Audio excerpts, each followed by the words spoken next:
Boa tarde, minhas senhoras e meus senhores. Estas vão ser as únicas palavras que vou dizer em português, porque, de acordo com as instruções da organização, vamos desenvolver e vamos realizar este primeiro painel da tarde, em inglês. So, good afternoon, everybody. Thank you so much for being here after the exquisite lunch. It's always difficult to be after the lunch and resuming the works. But we believe that we'll have very good reasons to be on this second half of the conference, dedicated to the topic of circular economy and sustainability. And in this panel, we'll be talking about new business models. In the morning, we have some technical sessions in terms of what are the technology, the materials that will make feasible the vision of the circular economy, a circular economy. And in the afternoon, in this panel, we'll be looking to how the business model needs to be transformed. We know that some business model will be transforming in a radical way. Some others will be incrementally because they were for many years already involving in this path towards sustainability. And so we'll be discussing with this wonderful group of speakers that I have the privilege to have today here. And I will introduce very quickly in a moment. So the promise is, ladies and gentlemen, to discuss, and this has been for years subject of debate, how we will have, are we in terms of the business able now to achieve the ambitious objectives that Europe have been established, both in terms of renewable materials, both in terms of carbon neutrality, both in terms of product life cycle, end of product life. So we have plenty of challenges in order to achieve this vision of circular economy. With me, I have the privilege to introduce, probably for many of you already know, because it's Benedita Chaves is the head of the Research and Development and Innovation unit of LIPOR. LIPOR is a very good business associate of COTEC. For many years we have been working together, so it's one of the most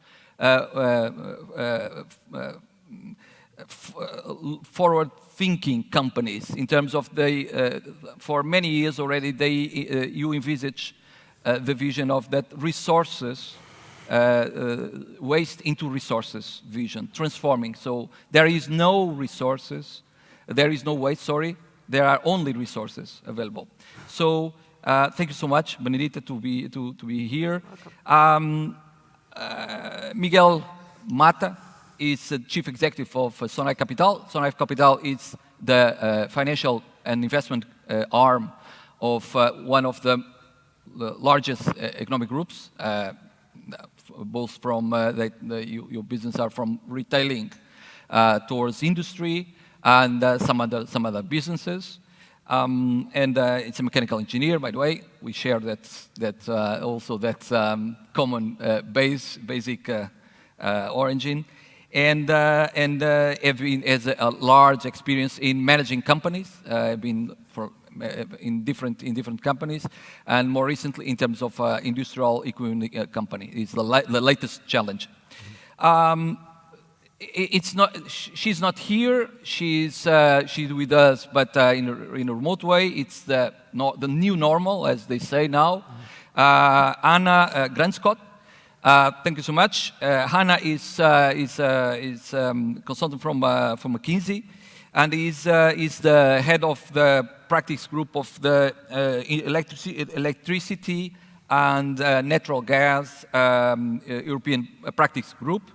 And she is also specialist in the area of the regulatory management and especially on biomass of McKinsey. So McKinsey, everyone knows McKinsey, one of the thought leaders of the consultancy industry, and very, very eager to learn from what you have been your thoughts on circular economy and new business models. By the way, we have the advantage of having you here.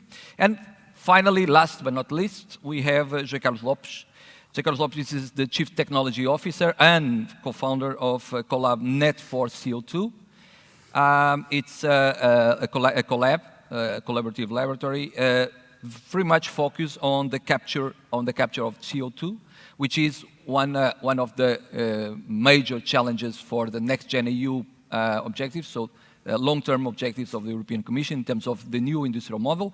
So very eager also to understand, to learn from what Net for CO2 and what are the challenges that this the Colab will address in the future. So in terms of the organization, we'll have about 1 hour and a half. It's the time. So half of the time will be dedicated to a 10 minutes presentation of each of you. After that, we'll open the discussion and learn from what are the challenges and the messages that you will be bringing to us.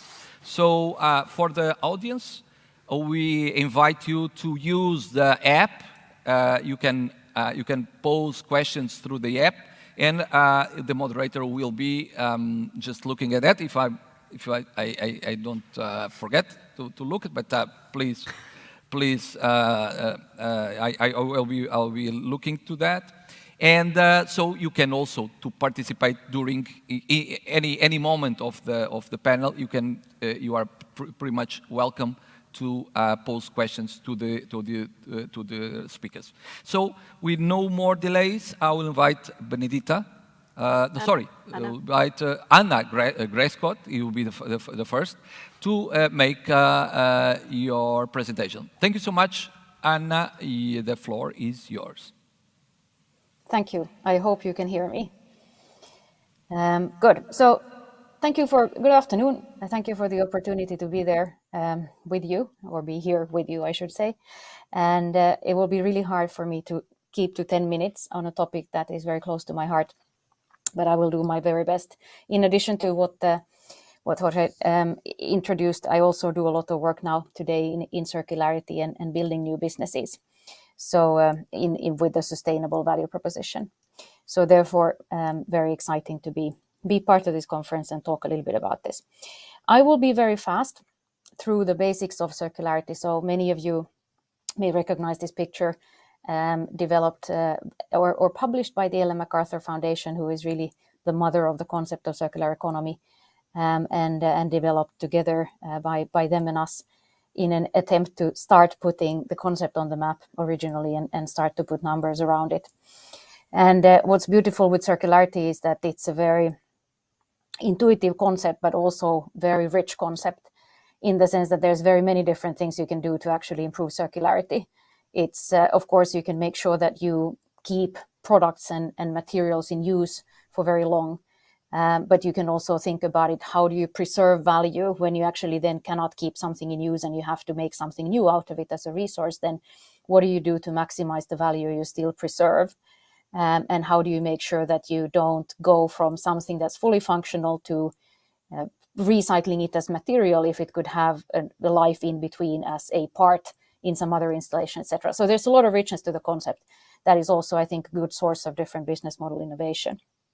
Now, of course, we also have tried to put numbers around the value of circularity. And if we take a European perspective, and these numbers are done a few years ago, but still on the way to 2030, I think it will be interesting to see how far we'll actually get on this. But obviously, circularity is very tightly linked to CO2 reductions as well. So, of course, if you can avoid producing new materials, you will reduce emissions almost in any material category. So circularity is basically a prerequisite for net zero. The great thing is that both CO2 and materials have a value.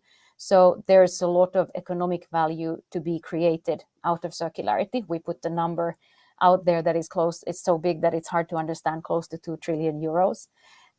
Even if it's not exactly right, which I'm sure it isn't, it still is a very, very big prize and good opportunity to build businesses around. And of course, the other very important aspect is there's also something that can create a lot of jobs, because it's a very different type of activity when it comes to actually refurbishing materials, recycling, reusing, collecting. So it's also a very positive social contribution that one can expect from circularity. Now, why is this such a hot topic now? I think when we started working on it together with the EMF 6, 7, 8 years ago, everybody loved the concept, but there was not so much business going on around it. And then I think what we've seen in the past 5, 6 years, order of magnitude, is that companies have, in addition to starting making CO2 commitments, they have also started making circularity commitments. And we are also seeing that there's regulation starting to build up around circularity, around recycling. We're seeing much more money going into this.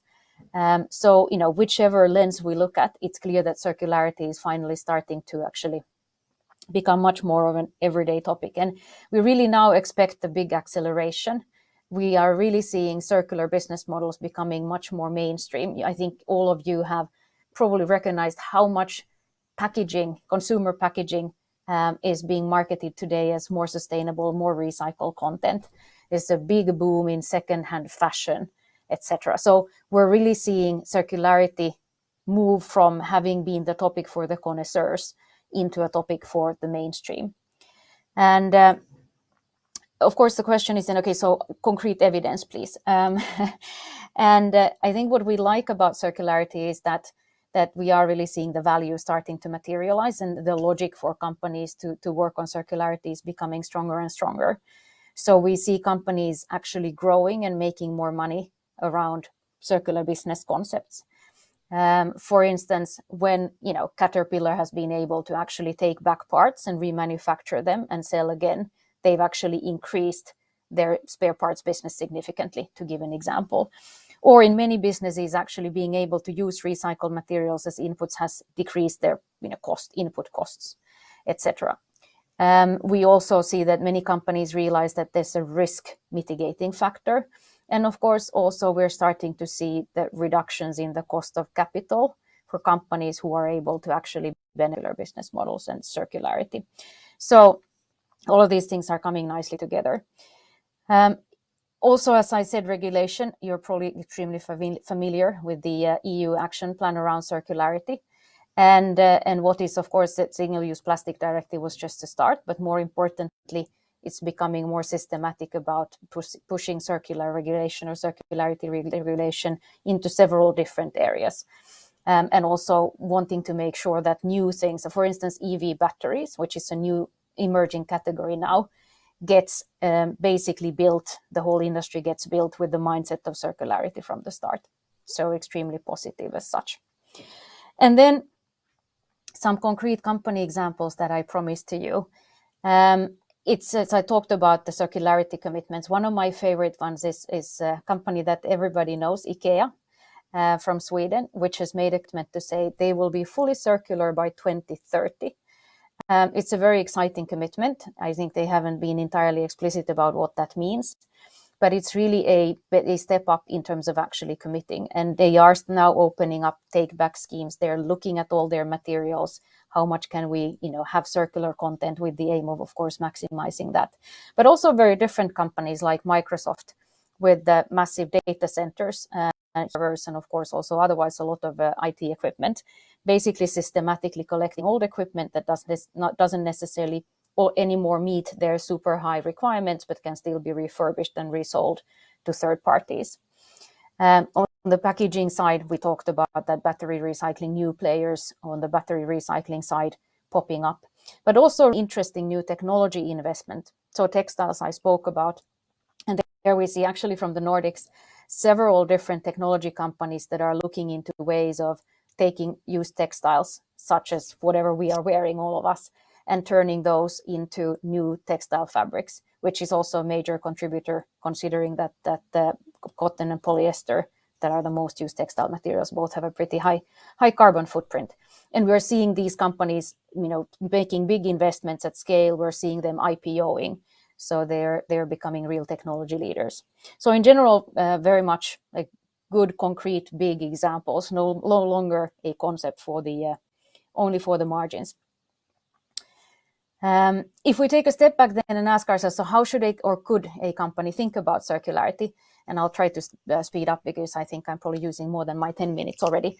What we have done is basically defined a bit of a framework, one of many, that is slightly simpler than the big butterfly that I presented up front, which is, if you want to think about your own products or your own services, what is it that you could sort of look into?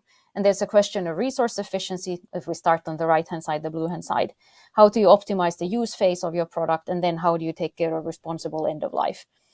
But then also it's very important to think about how do you enable your customers to be more circular, because that's for almost always, that's really what's important, is what you bring your customers and how you enable them. And they're the questions you can ask yourself, very sort of symmetrical to the left, right-hand side, is how do I help the customer maximize the utilization of whatever I have sold to them? How do I make sure that my customer can be more circular in what they do? And when my customer has used how can I help my customer make most value out of it, either as a resold, refurbished, or at least in terms of materials that are recycled? So apologies for rushing through this very quickly, but this is, one of the keys to me to really think through what can I do is to think through the customer perspective. And then in the interest of time, very quickly, what are some of the collaboration models we're seeing? Because I think one of the things that you all would know as well is that it's very difficult to be circular on your own. Rarely would your inputs and outputs just go in a full circle, but you have suppliers, you have customers, you have to build concepts. And there are very many different sort of approaches to this, but let me just take the first one here as a nice example. So here we have 3 companies. McDonald's, you all know, now they produce a lot of grease that they have fried things in. Neste, Finnish refining company, takes that grease and actually reprocesses it into biodiesel, or HVO, more technically said. And then Havi, which is a logistics company that actually transports McDonald's ingredients to the restaurant, is using that biodiesel. So you get the nice circular loop where everybody benefits from something that the other is doing.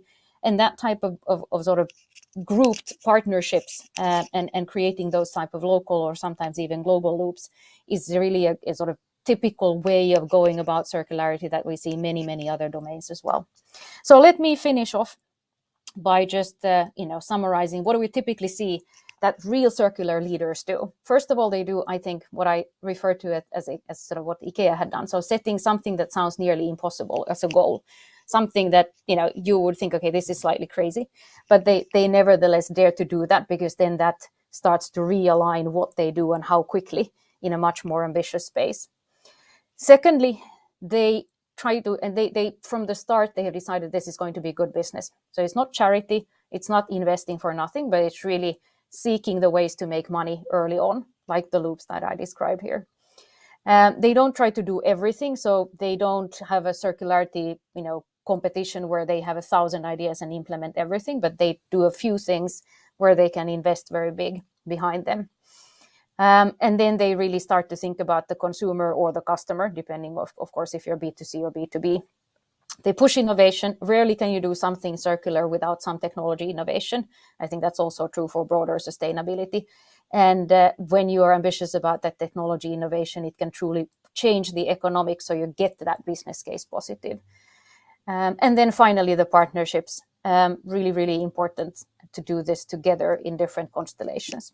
So thank you so much for giving me the opportunity to share this short introduction with you. Thank you.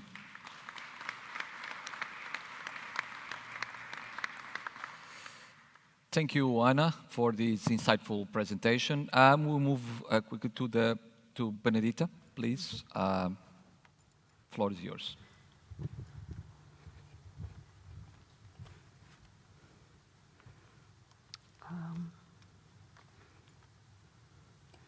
Thank you so much. Good afternoon. Thank you to the organization for this invitation to share LIPOR's story in this new business model transformation. So let's see if this works. Okay. LIPOR is a waste management association of 8 municipalities, which mission is to go from waste to resource through innovation and circularity, creating and sharing added value. Okay. We serve 1 million citizens in the Porto region, and we treat every year 500,000 tons of urban waste. We have 2 sites, one in Gondomar and another in Maia, where we have industrial units, a sorting center, a composting unit, operational and management support units, and in Maia we have an incineration with energy valorization, a landfill and wastewater treatment plant.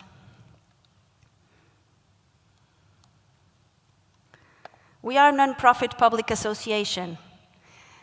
And now you might be thinking, why is a non-profit public association here talking about new circular models, economic models? Well, we have, LIPOR is already 39 years old, and we have been circular since the beginning. We have been composting our bio-waste, which means food waste and garden waste that we transform into a compost that is used in agriculture, and that is a totally circular circuit.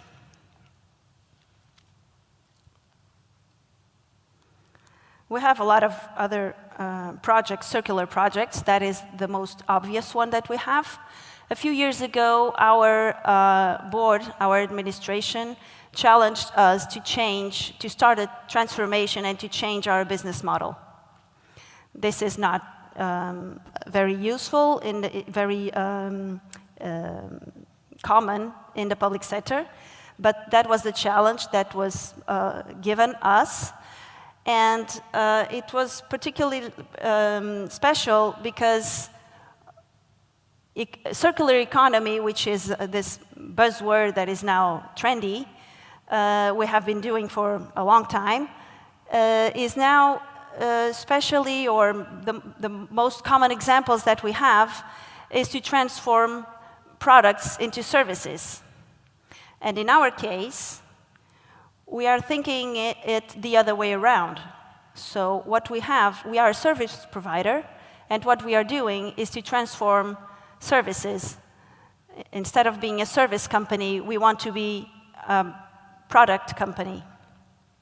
Why are we doing this? Why are we doing it the other way around? Are we going the wrong way?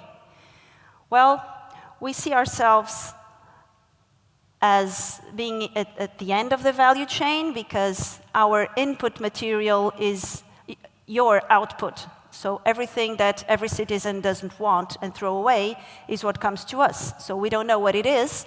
It has been changing throughout the time, and it will change a lot more in the future because there are always new materials coming up.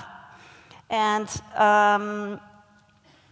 we see ourselves, if we see ourselves in a linear economy, at the end of the value chain. What we did to start this transformation is to look into another perspective, to see at everything that comes to us, which is this. This is our ecosystem, a mass balance of our ecosystem. We see, if we look at this as, what if we are at the beginning of the value chain? What could we do? And when we look at it like that, suddenly we see a lot of opportunities. So what we did was we prioritized, and we thought about looking at our main costs, materials that we have from our activity, and focus on 3 different areas for product development. So our main purpose is to unveil the potential of the materials that come to us, and that are a subproduct or a waste of our activity, and transform them into new products, something that no one did before, in our case. So we have 3 different areas. One of them is bottom ash from the incineration with energy valorization plant. The other one is products for agriculture, always natural products. And the other one is metals and polymers for the industry.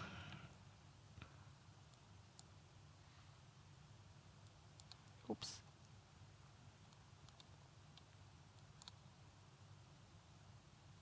Okay. So this is our innovation circle. We are certified in innovation since 2012.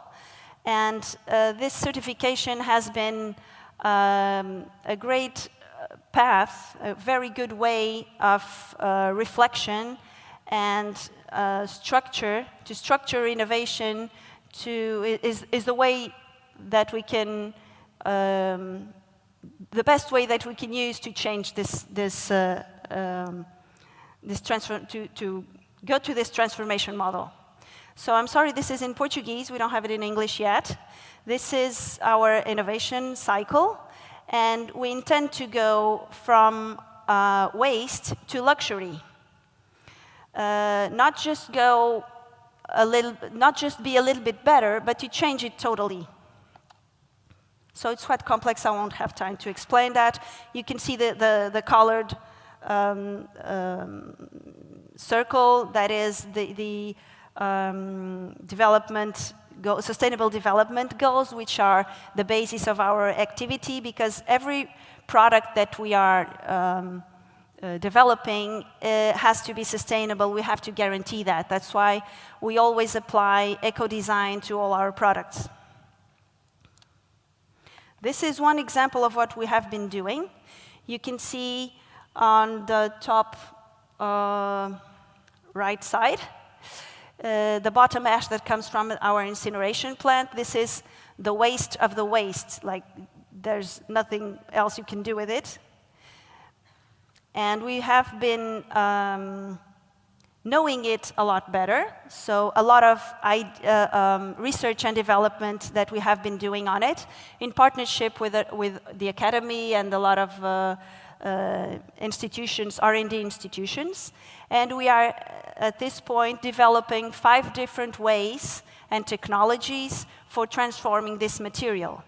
One of them, it's a prototype that you can see, is a brick made of cement. This has 70% of bottom ash and just some material to glue it all together. No other materials involved. And we built this wall, this small wall, that is in our installations, in our unit, and is been testing to see how it develops and how it evolves during the time that it's been there. This, just one of them. We have 4 other technologies. With the same material, we developed a composite, bottom ash composite. You can see you can have it in all colors, rainbow colors.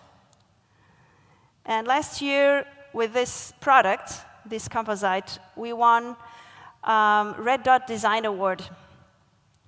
We won in the materials and surface category. We were very proud to do this because we are not a design company, and we already won 2 design prizes for our products. So it's very good motivation for us.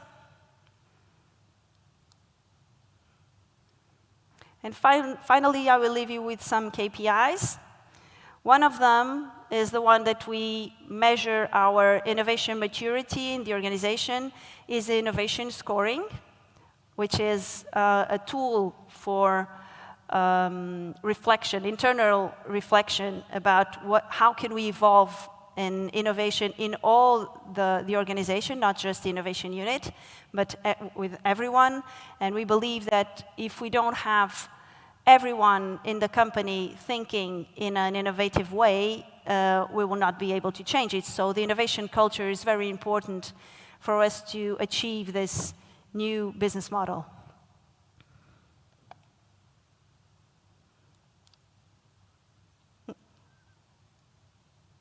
sorry. The other thing that I would say is really important is that we do everything in partnership. So we don't intend to do everything by ourselves. We want to do it with other organizations, other companies that know better than us in each area. So we have, at this point, 130 partners involved. And another very important indicator for us is the number of published articles. We already published 68 articles, so we produce a lot of knowledge. That is important for us because we are in a sector, the waste sector, that usually does not produce a lot of knowledge, usually is not very innovative.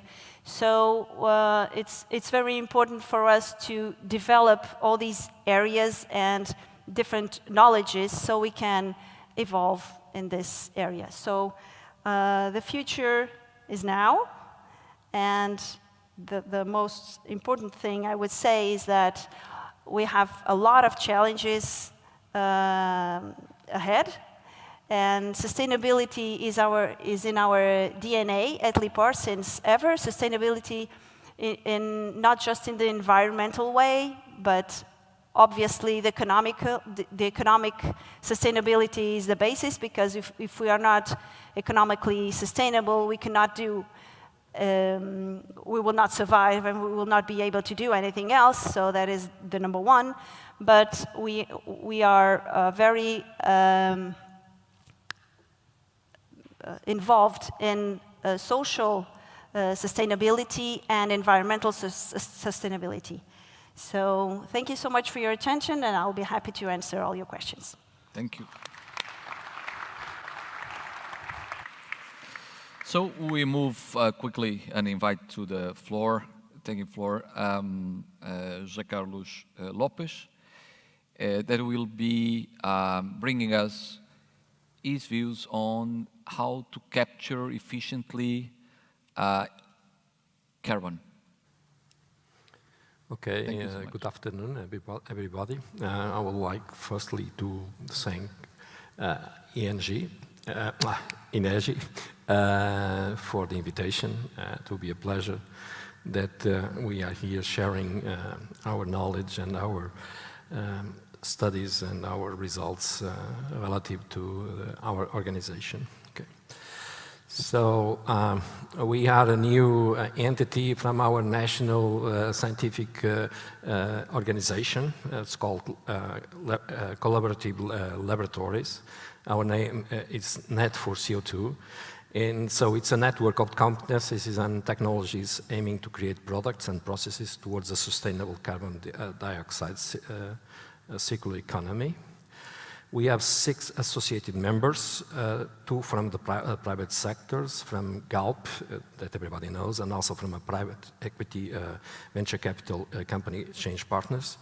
We have 2 R&D institutions, the Iberian Nanotechnology Laboratory, and also Requinte, that is the Green Chemistry Associated Laboratory, and 2 universities, Instituto Superior Técnico, the University of Lisbon, and the University of Porto at FILP, where all this technology has started. Okay. So as this organization that I'm representing, so I am the CTO there and also the founder, one of the founders. So it was founded about 2 years ago. And, but the research started at FILP, at the School of Engineering at the University of Porto. Okay.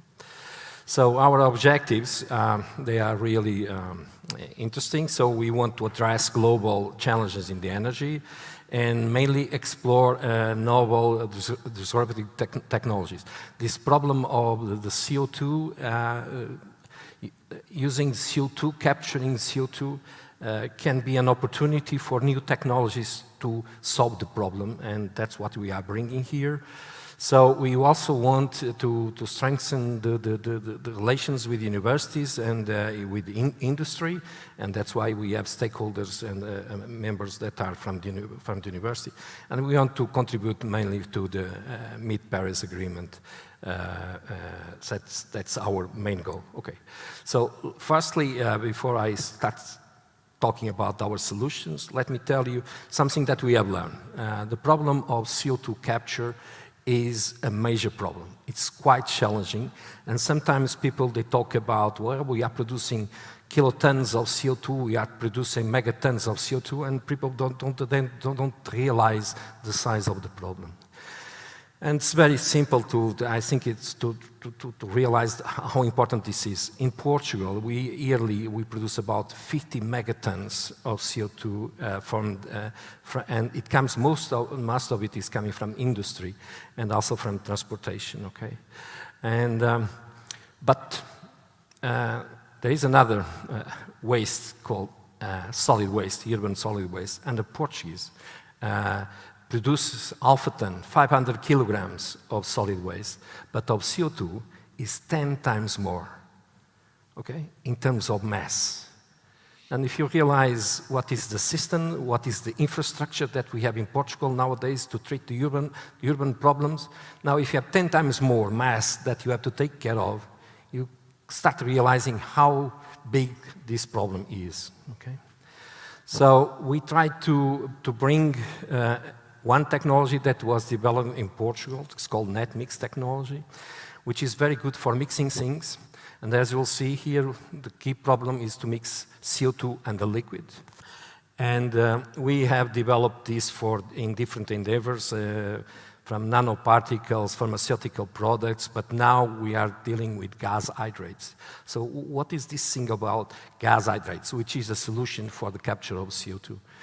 In nature, if you mix well, for instance, a gas, CO2, with water, in certain conditions, high pressures, basically about 20 to 30 bar or atmospheres, and at low temperatures, you can create crystals or cages of water, solid water, with CO2 inside. So these things, they form solids, nanocrystalline solids, and you can see here on the right one of these realizations. Okay, what this means that if you mix CO2 and water, you can trap the CO2 as a solid, and that has a major advantage for solving this problem of CO2. There's only one drawback. It's because when you mix these things, the process is strongly exothermic and hits the water, and that reverses the process, so hydrates, they are gasified, okay? So the major problem is that when you are synthesizing these materials, you need to remove heat as fast as possible. And we have succeeded in demonstrating that is possible, thanks to our knowledge in chemical engineering and also the knowledge of INEGI that has been first partner on all this development that we have done, because we needed to go to high pressures and low temperatures. So in 2018, jointly with Galp, naturally, we started demonstration, and you can see on the right, this was a laboratory demonstration of the process. It's the first continuous production of this in the world. Okay, we can do that. Okay. So we try to, until now, we have been developing the technology. This was a laboratory type of installation. We were able to prove that we could build the same small units in large scale, so increasing the size from 1 kilogram per hour of CO2 to 10 kilograms per hour of CO2. We are envisaging in the future to have to scale up the process in 2 years' time to demonstrate that we can trap 1 ton per hour of CO2. And in the future, in 2025, to make a demonstration, a global demonstration that we can process CO2 productions typical of medium-size, energy-intensive industries. The process is quite simple. You just measure, you just put flue gas, you put water, you have to compress. Then on this net mix unit, then you mix.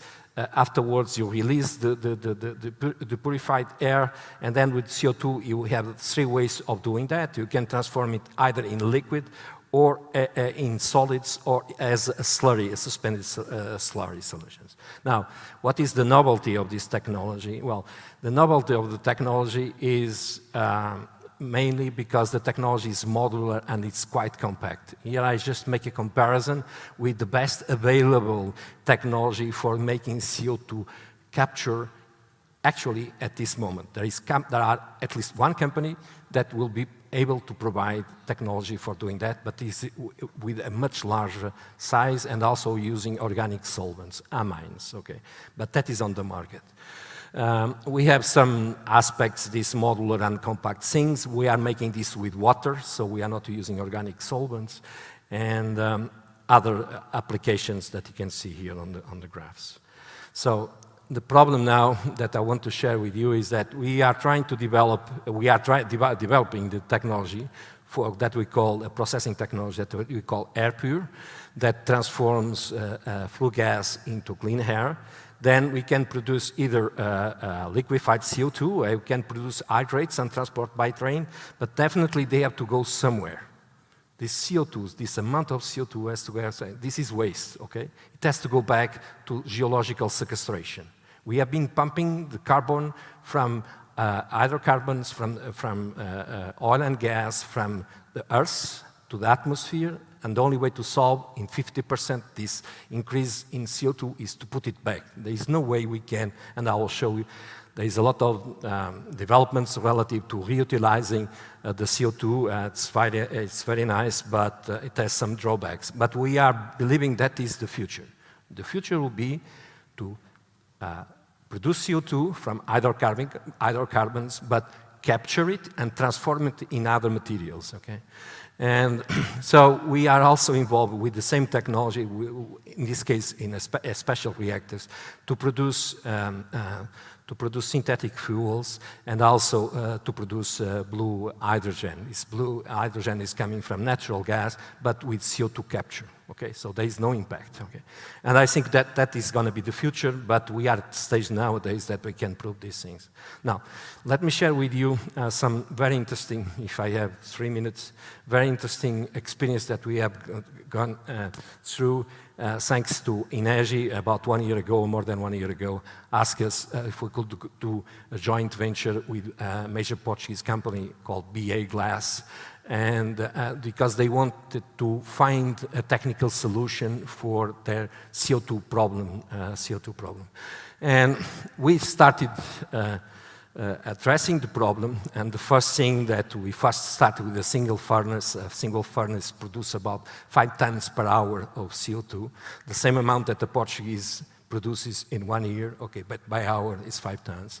And then we started the procurement of technology in the market, okay? So we played with major dealers, companies in the world that were producing at this point solutions. So we look to amines absorptions, we look to membranes, we look to adsorption, and also naturally we have our own technology, and in the future there will be an alternative. And what we come up with, and I can share with you, there is amine solutions for these things. But as I said to you, the installations are quite big, and also they are using organic solvents. And then we realized that from this we could produce about 4.8 tons of that in the beginning should go to geological sequestration. But there is no solution in Portugal and in the south part of Europe for doing geological sequestration at this moment. The only one existing in Europe is in Norway. Okay, it's called the Northern Lights, and they are very aggressive relative to these things of putting back the CO2 on the bottom. Then we say, okay, probably we can find a solution, and then we say, okay, why don't we try to reutilize the CO2? And if we pick up hydrogen, 1 year ago everybody was talking about hydrogen, green hydrogen, then yes, there is also a solution, a commercial solution that can transform CO2 and hydrogen into methane. And the interesting thing is that we can produce more methane than actually the furnace needs. So we can even export these results. The problem is that the capture, a reference number, to capture 1 ton of CO2, you have to spend about total 50 euros. Okay, that's the number.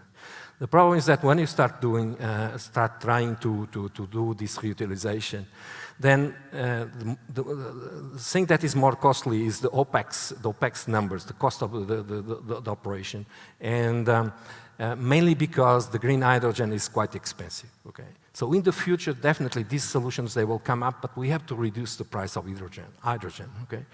So, as you see, I was talking about 50, and just to do reutilization, then you have to go to 3 times more or 4 times more, and also the product that you get is not competitive relative to natural gas. Okay, so the next outlier of all this is, okay, we have to do sequestration of CO2. What do we do with that? We have to do transportation, okay? And we can find at least 3 ways of doing that. Transporting by trucks, which means if you look to the energy-intensive technologies that industries that we have in Portugal, we'll have to have about 4,000 trucks moving just to transport the CO2 that they are producing. Okay, this is a major revolution in our system of distribution and highways and so on. Okay, also we can actually try to do it by shipping, for instance, to the Northern Lights. That's an alternative, and it's not. The cost is feasible, but still, you're going to need 230. This for 100% reduction. If we talk about 50% to the year 2030, that should be half of this thing. But still, you will need about 100 ships to take the CO2s for sequestration in Norway. And that is the only solution that we have nowadays. The only problem is that in the world there is only 8 ships that are capable of doing this transport. So this is a major problem. Reutilization is the future, but with the price of hydrogen that we have nowadays, it's quite an investment. And also the solution of sequestration has to be solved on the southern part of Europe. And nothing is happening at this point. So even if people they capture the CO2 in an efficient and inexpensive way, at the end, they cannot do anything with the CO2. And thank you very much for your attention. Thank you so much.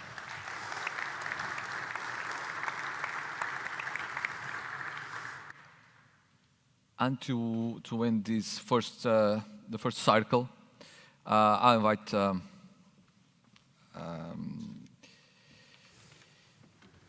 to make this presentation, Miguel Gilmate. Please, floor is yours. Thank you very much.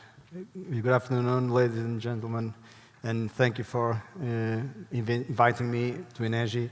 Paulo, Pedro, Rui, thank you very much. It's a pleasure to be here. I thought that I would break my presentation in 2 parts, and I would first like to give you 3 observation points, let's call it, hoping that they will then spur some further discussion later on, and at the same time, trying to show you what I think is a very good example of circularity, of circular economy, trying to assert that we in our company do as we preach. So first observation, is what I used to call the no free lunch fallacy. As you might know, the saying goes, there's no free lunch, but I'm challenging that here. I think there is, in fact, a lot of free lunches out there, and it's actually the fact that so many externalities, so many market imperfections still exist. That's the only reason why linear economy is still very much prevalent. Otherwise, we would be all naturally shifting towards circular economy. So that's the first food for thought. Second one would be, I don't know where is the target, but what I used to call cost trends asymmetry. And what I mean by that is, I believe that there is a very strong trend in accelerating the growth of cost in raw materials, like for instance, those copper tubes that you see on your right, and as well as commodities and especially natural-based raw materials. Those costs tend to go up a lot. They are skyrocketing right now, as we can see, for instance, with energy and natural gas, while at the same time, we see tremendous economies of scale and cost reductions in technology, in complexity. So you see cars keeping their prices steady while increasing complexity and sophistication, but at the same time, raw materials going up a lot. So that's the second observation I would like to hear a discussion about.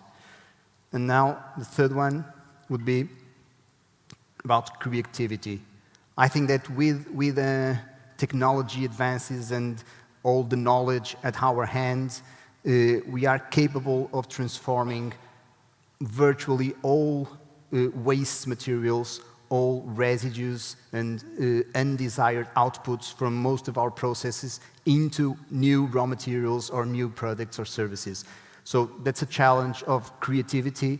Please, let's look at all those projects, hoping to find new ways to value those waste. And that will enhance profitability, so it's a win-win situation. Those are the three observations that I would like to bring up. And now, just very shortly, talk you about one of our recent investments. It's a power plant. It's a biomass-based power plant that produces several types of energy, electricity, hot gases, hot steam. And the relevant issue here is that this plant is embedded on a wood-based panel production site, and it takes advantage of all the waste of that production process and recycles that waste and only the residue into energy, and so it will enhance the overall sustainability of the site. So we take wood sourced from sustainable forests, which is in itself a sustainable activity, and then we take most out of it and we build wood-based products that have long lifespans, and act as carbon sinks. I have, I think, a very quick video to show you. I don't know if I can ask for it to be run. Is it possible?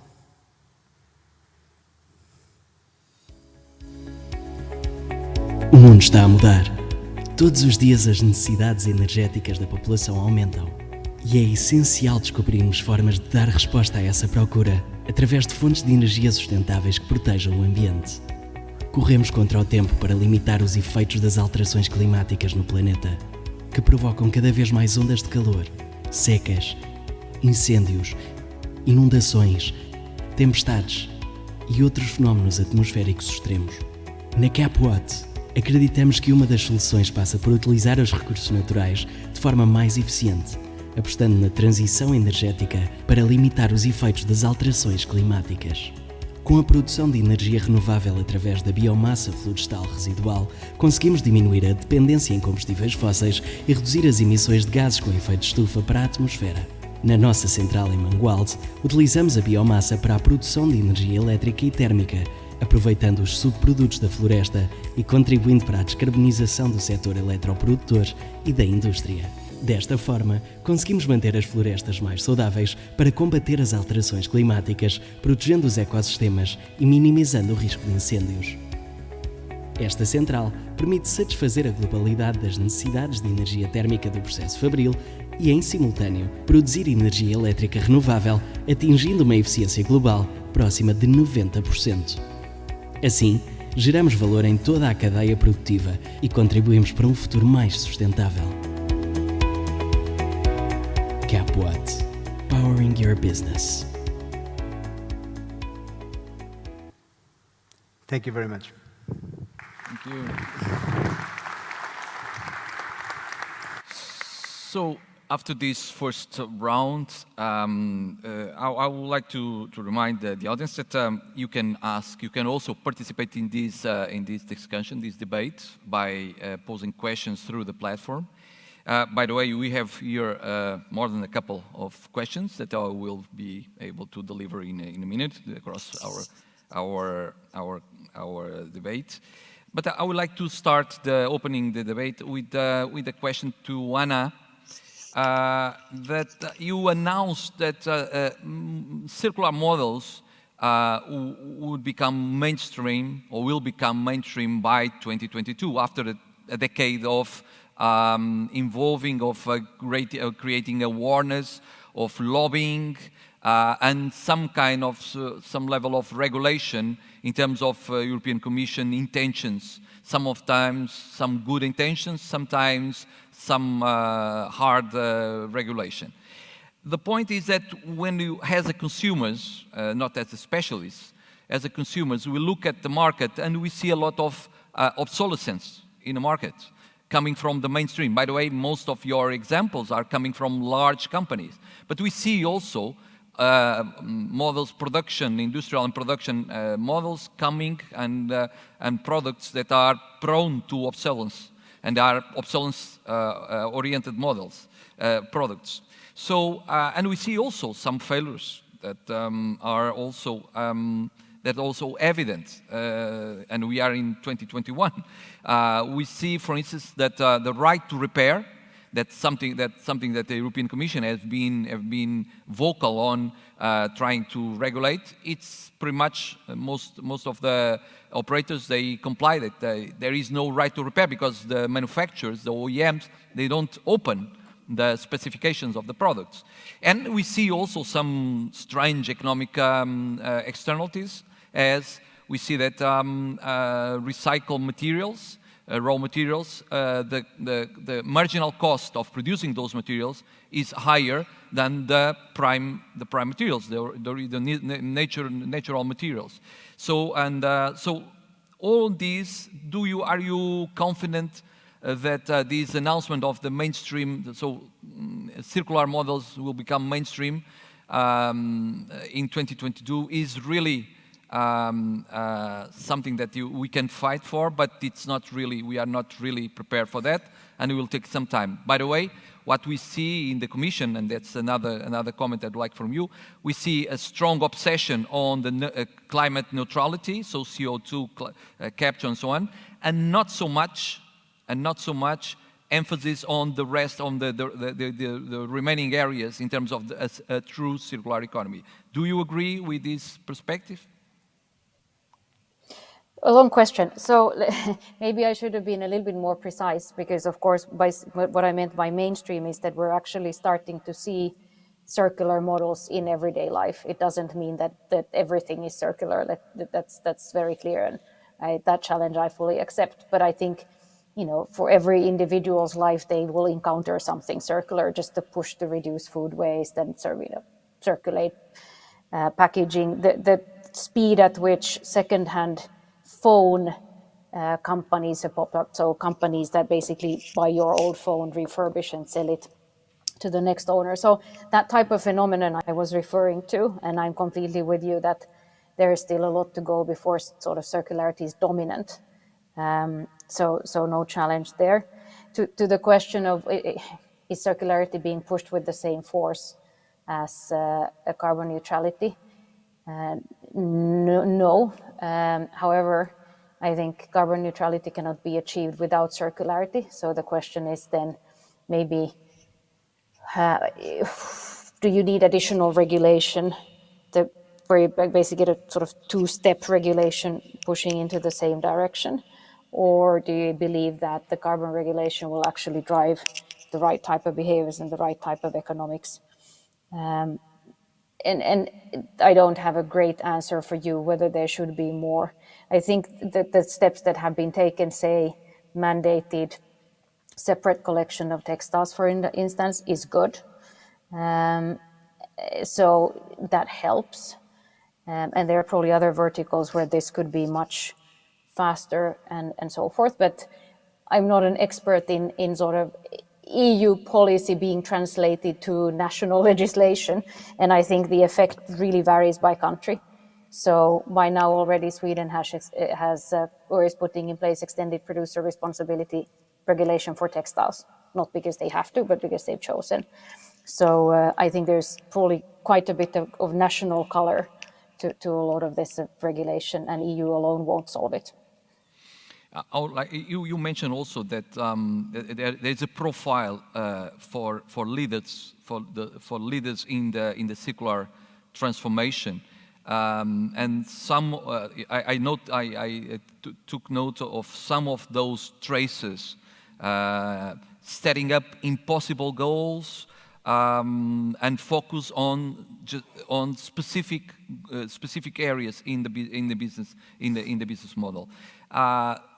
How do you see that these traces can be, say, a guideline can be taken by our audience, our managers are here as guidelines for the circular transformation of their business models. I can also, you talk also on upfront investments and meeting consumer needs. How these are critical in terms of, let's say, to establish the journey, the transformation journey of the business model?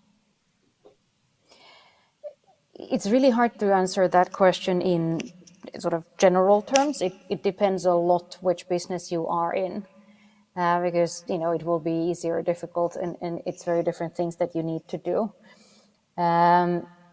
So I don't have a great answer to your question. I wish I had thought it through and I have the 5-point list, but I think wherever you are, I would go back to that framework that I showed with the 6 different segments, blue on the right and red to the left, and systematically think through where can we have the biggest impact on circularity, where can we have the biggest financial or business impact, and then hopefully they meet in one or several of the segments, and then I deep dive there and ask myself, what do we need to do, what can we do to create new business out of this.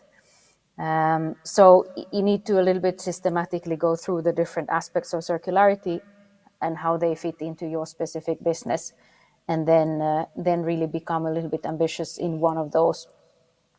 So and if I take an example, we had, and there's a big textile industry in Portugal, so this could be relevant. So we are, as I said, we have been working with several companies that have pretty cool technologies for recycling actual textile fibers into new textile fibers. And we're having at the same time conversations with many big fashion players or apparel players about what they could do to truly get into circular materials. And what would it take if they said, okay, we will actually have 80% circular textiles, and then challenge the technology makers to think through how much could they take down the costs of their technology to produce those recycled fibers so that the big fashion giants actually could get their materials at the same price as the regular materials. And these type of dialogues are very useful and helpful. And I think depending on which business you are in, thinking through what could be the push similar to the one that I described for your business. I think that you have presented a business case, because you pointed out 10% more in sales volume, 10% more in productivity, less cost of capital. This should be, let's say, recipe for any manager, any business leader to invest and to go for this transformation. But actually, we see only that this is basically the target, but we see that maybe there are some hurdles.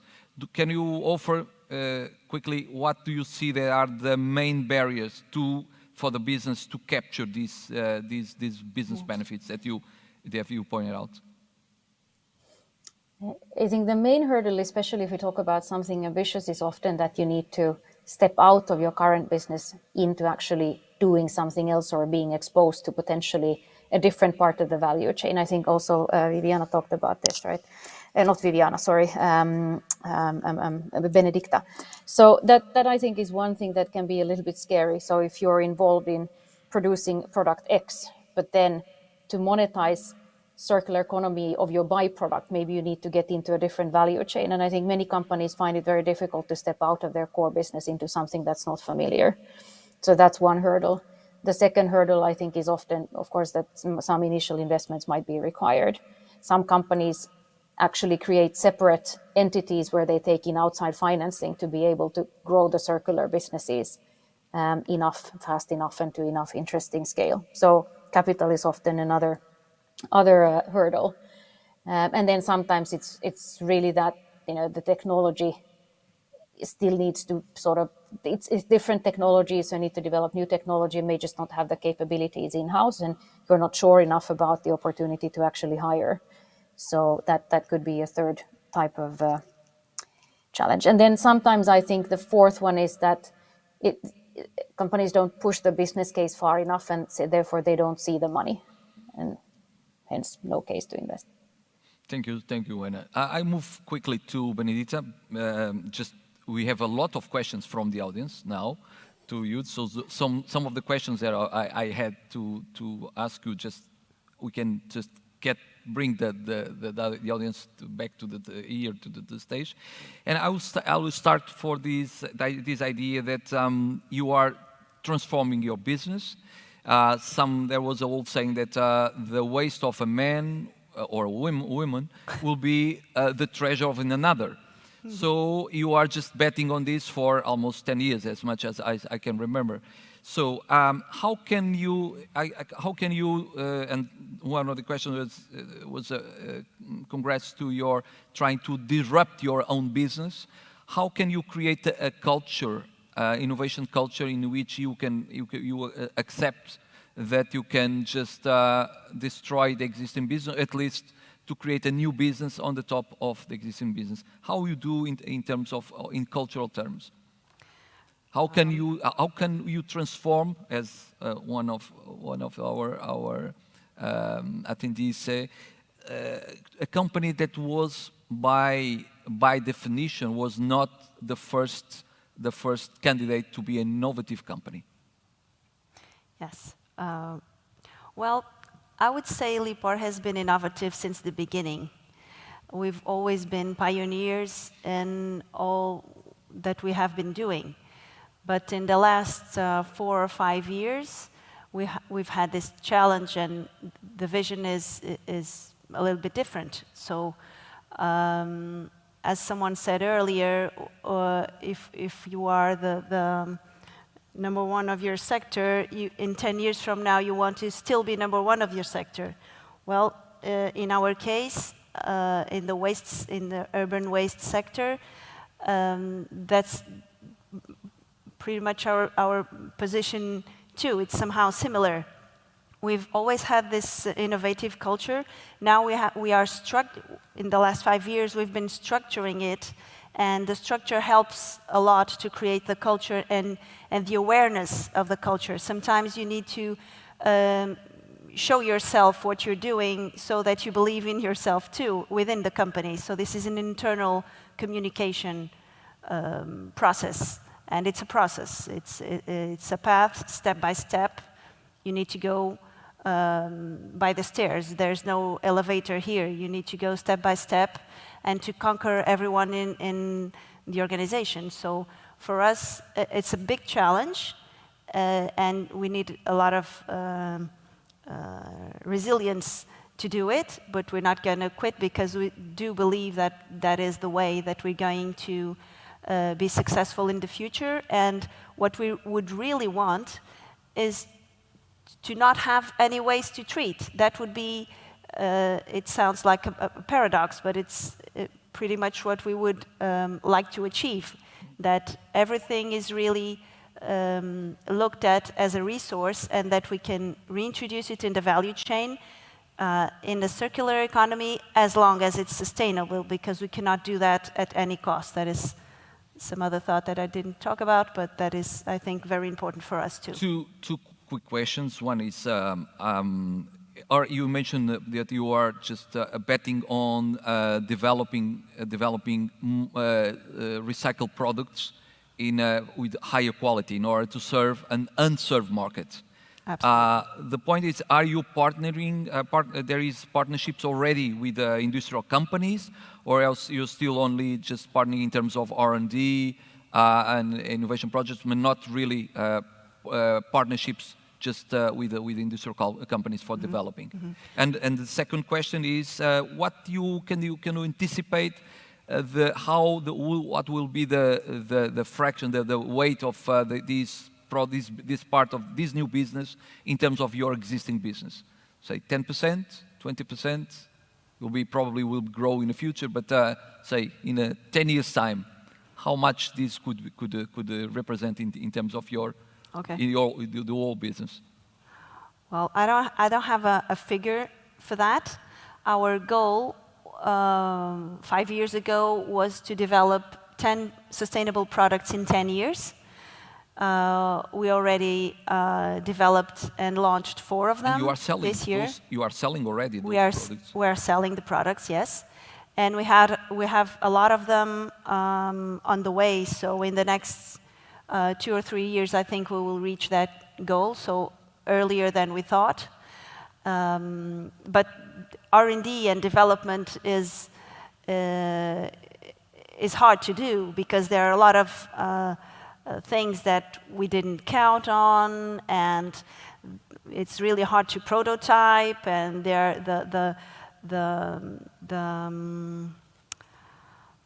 suppliers sometimes have very poor quality, and we have to do it all over again with another supplier because they cannot do what we want them to do or we expected them to do. So it's a lot of challenges in R&D in product development. So we've been learning a lot. That is really important in the innovation structure too. Your learning curve is improving, definitely. You are moving up in a learning curve. Exactly. We are learning a lot, especially with mistakes or things that didn't go as we expected in the process. So I think I don't remember the first question. The first is about, do you have already partnerships with these zero companies? Yes, we do. We have some products in the market already that have just been launched. And we have a lot of, at this time we have 80 projects ongoing. 80? 80. 18, 1-8. No, 80. 80? 80. That's a lot. Yes, that's a lot. So a huge portfolio. Huge portfolio, exactly. And a lot of them are financed projects. And so we try to have all the value chain for each product because we will not do everything. We just want to do what we are good at. That is waste, that we know waste better than probably other organizations. But other organizations, other partners know better in their fields, so we tend to create ecosystems that are that complement themselves to create the whole value chain and a win-win situation for everybody. That is the way that... And Anna mentioned as well, you mentioned in your presentation, collaboration. Yes, collaboration, absolutely. And ecosystem networking capabilities are key in this for building these new circular ecosystems. Just moving, and we are just running out of time, but I would like to hear from our two speakers. For José Carlos, you mentioned a scenario in which the reuse option, it's not feasible because the cost of hydrogen and still other problems. And the capture still, it's the market is not there and the infrastructure is not there. So what the companies should do in this when we see European Commission, European Investment Bank, just say being the climate bank, so financing only green neutrality, all this political pressure. What the managers and business leaders should do in terms of what should they do if I don't have deep pockets to invest and I have to run my business and at the same time I'll have this perfect storm in front of me. How you didn't bring very good news to this audience, I'm afraid. Absolutely right.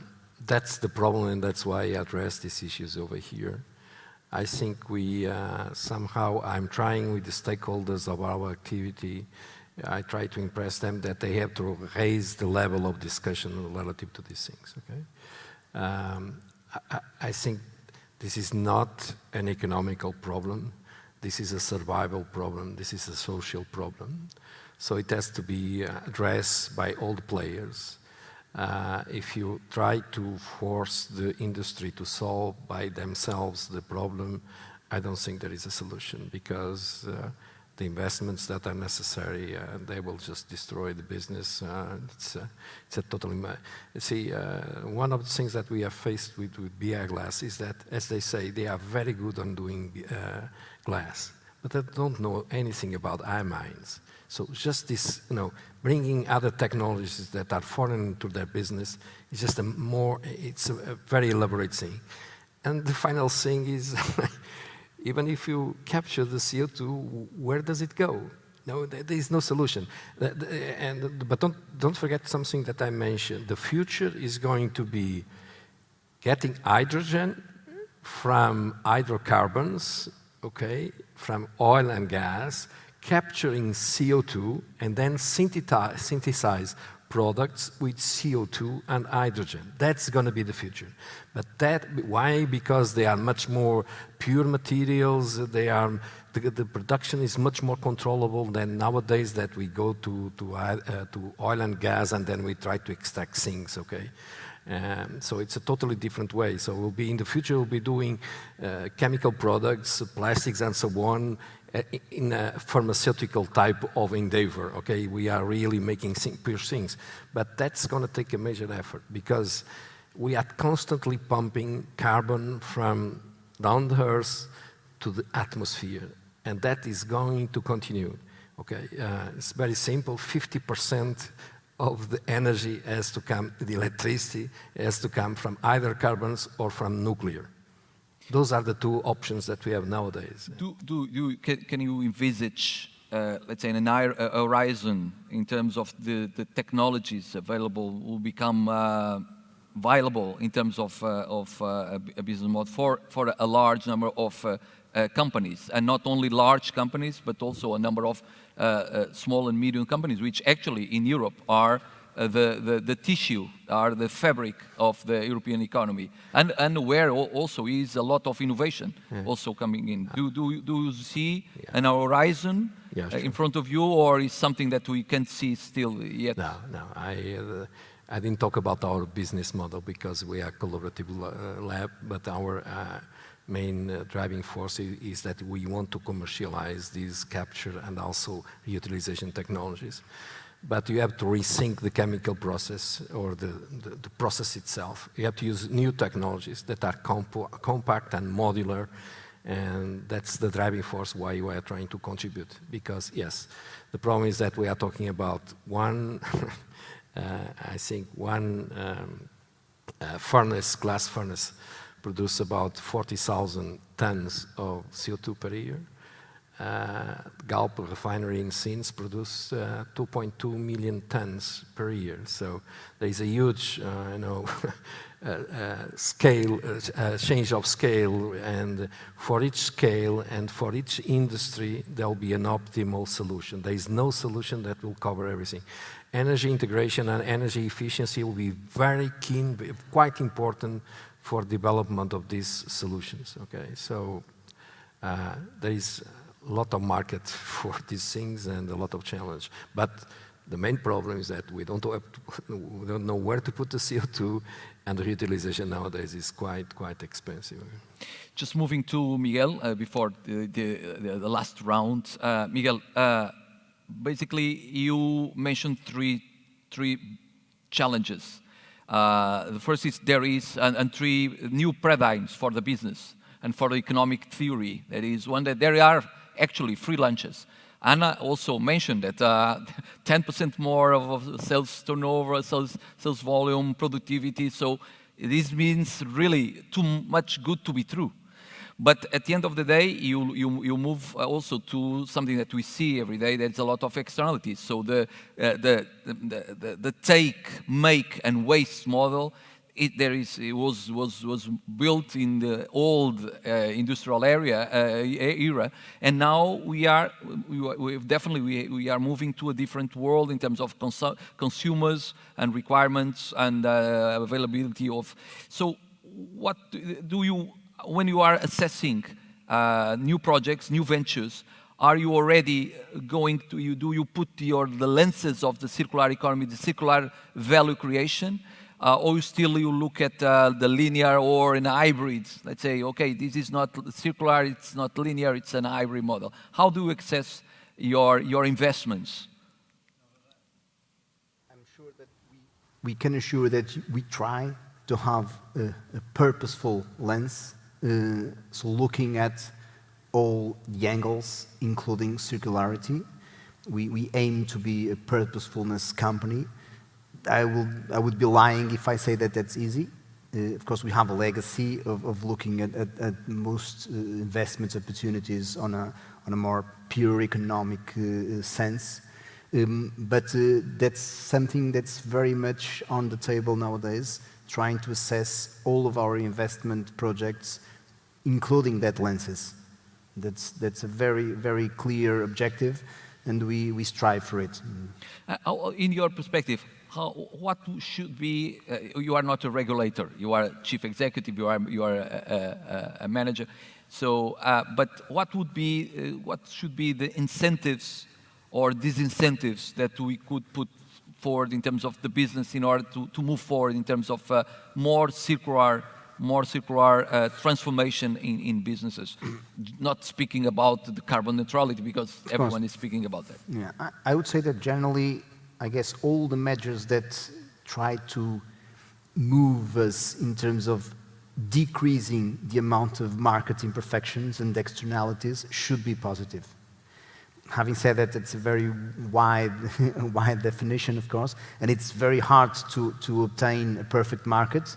But I think regulators, all type of regulators and governing bodies, should be looking at trying to help the market become more perfect, more close to fair, so that any externality has most of the times someone that's benefiting for them, but also someone that falls victim of that externality. But at this moment for business, what would work better, the carrot or the whip? I think, unfortunately, I have to say that's a combination of both. We have to use. But on a more optimistic view, I do think that the society as a whole, and business leaders in particular, are increasingly conscious of what's at stake, and are indeed committed to make things better. I'm an optimistic by nature, and I do think this new trend evolving and becoming stronger. So we are running out of time, and then in order that the moderator not be guilty of not being moderating properly, I will make a quick round around all my guests in order that in 1 minute or less, what are the key messages to leave to our audience in terms of this transformation towards more circularity in terms of the business model? Anna, please. What are the key ideas that you would like to leave? Yeah. One, set the bar high enough and aspire. There are opportunities. I don't know what they are for you specifically or your company, but there are some. And try to go the carrot way, in a sense that you try to find the carrot for you. And if there are whips coming along, unless they're crazy, don't spend your time trying to push them away, but try to find the carrot. That will always be more sustainable for you. Benedita, thank you, Anna. Thank you so much.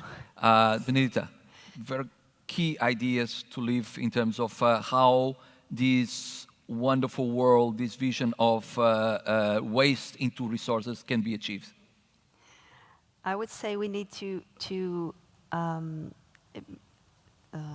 do the best in each case. Each case is one case and has its specificity, so we need to treat them one by one and do the best in each case. And be bold. To be sustainable, you need to be bold. Anything, as Nelson Mandela said, anything seems impossible until it's done. So make, as Anna has mentioned as well, a trace of the leaders to aim for impossible targets. Yeah. So everything that is impossible today may be it's only impossible until it is possible. Yeah. José Carlos,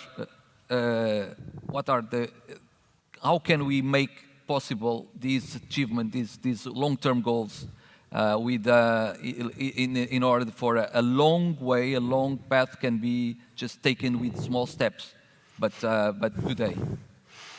And the only way I foresee that we can solve this are the people that are going to be really affected by whatever new rules, new laws, and so on that are going to be imposed. And I think it's going to be the industry.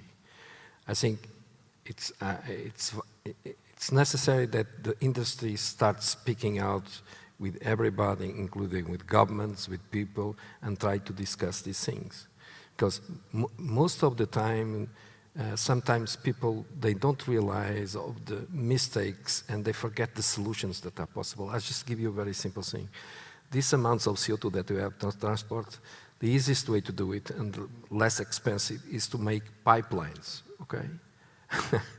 But if I talk with the people from our general energy directorate or something like that, they say, what, pipelines onshore of CO2? Forget it. Why? Because people will not accept this solution. It's the same thing, we import energy. A few years ago, Galp had made a substantial investment trying to do exploration in Portugal, and people, they shut down this thing. And people are going to be, affected. So we have to start a very strong discussion between partners, not arguing, but just telling, well, we have a major problem and it has to be faced. So we need some social and very intensive moment because the consequences, they will come every year, there will be disasters every year, more and more, and people, they suffer from that. But somebody has to talk. And I don't think it's the politicians, to tell you the truth, okay? I think it's the people that work and the people that make money, make value, and so on. They have to talk. That's the only way we solve it. Otherwise, if we just wait for the politicians, I have nothing against politicians, okay? But I think this is a global social problem, and everybody has to get involved. And industry should be really very strong on discussing these issues. This requires, they will require that business just make their own voice heard. And this is also business associations like COTEC may help as well in terms of promoting innovation and innovation capabilities. Miguel. I would very much follow the same lines. I think sustainability, circularity is the only way forward. We all know that. And I think we have to do our share. We have to be aware and we have to act. As a citizen, as a business leader, as a regulator, if that's the case. So we have to act, and in the end, I think we'll all benefit from that. Right. Ladies and gentlemen, it was a pleasure. To the audience, thank you so much for your contributions. You have been also very, very generous and very unusual that the audience now poses questions, and normally it doesn't happen. A lot of questions from the audience. We have been discussing here a number of issues in terms of the least long-term view regarding more circular, and to make it in the conviction that the old industrial model, the take, make, and waste, is as the days counted, as we say. And, but we also know that many of the technologies that are required to make the transition are also under development, and they require also a number of support, public support, but also, as we said, also some bold action from the business as well. So this joint action between the political will, the business opportunities, and also the consumer awareness, in order that we have only, as they say, one planet, a limited set of resources, and the industrial model in the past was not designed for a limited model. That's really the inconvenient truth that we have to face every day in our decisions as consumers, as business leaders, or as political decision makers. So thank you so much. It was a pleasure to be here. Thank you so much to INEGI. Congrats for this timely conference. And please go on. We'll have much more during this afternoon for discuss. Thank you so much. Thank you. Thank you.